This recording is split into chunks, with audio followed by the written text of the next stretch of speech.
This is Tight Times by Barbara Shookhazen. Pictures by Trina Shart Hyman.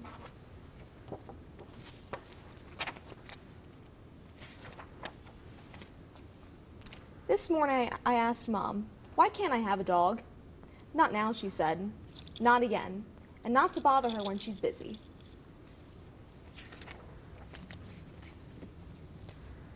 So I asked Daddy, why can't I have a dog? Last year said I could have one when I was bigger. I'm a lot bigger, see?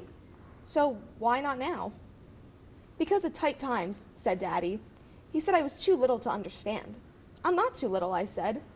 Daddy said he'd give me a shoulder ride and tell me about it at breakfast. He said tight times are when everything keeps going up. I had a balloon that did that once.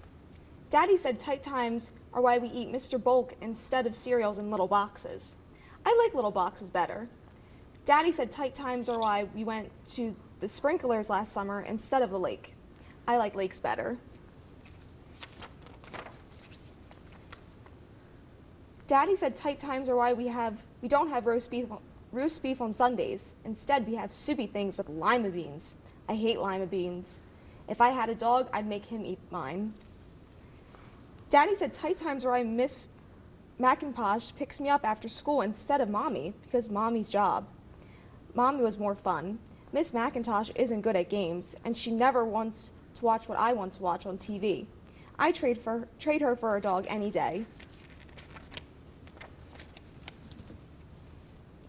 This afternoon, something funny happened.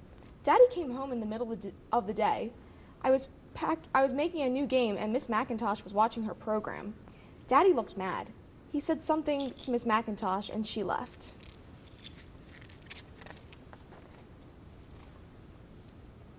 Then Daddy fixed us both something special to drink. He said he wasn't mad at me. He said he was mad because he had lost something. I said to look behind the radiator because that's where I found my lost puzzle pieces.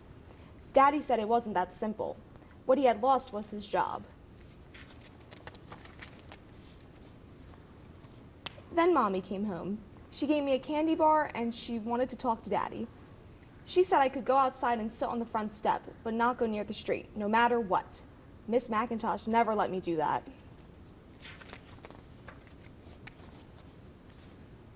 I was sitting on the steps when I heard something. It sounded like it was coming from the trash can. It sounded like something was crying. It kept on crying, so I walked over and I looked under the lid.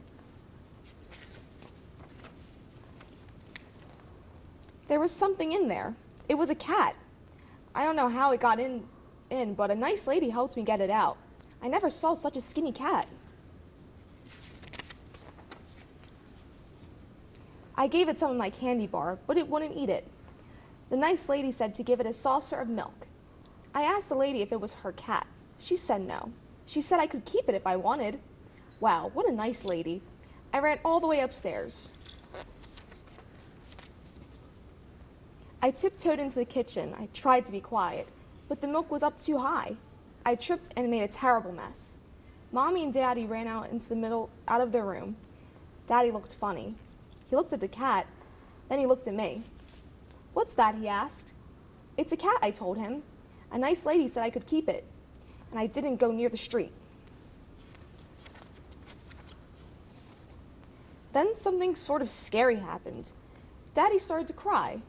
So did Mommy. I didn't know Daddy's cried. I didn't know what to do. Then they both made a sandwich hug with me in the middle, so I started to cry. Then Daddy said, okay, you can keep it. Only one thing. I never want to hear another word about you wanting a dog ever. Okay, I said. After dinner, Daddy asked me what I was going to call my cat. Dog, I said, because I always wanted one, even if I don't anymore. Dog was a great cat. She's good at games and she likes to tickle me with her chin whiskers. I sure hope Dog likes lima beans. The end.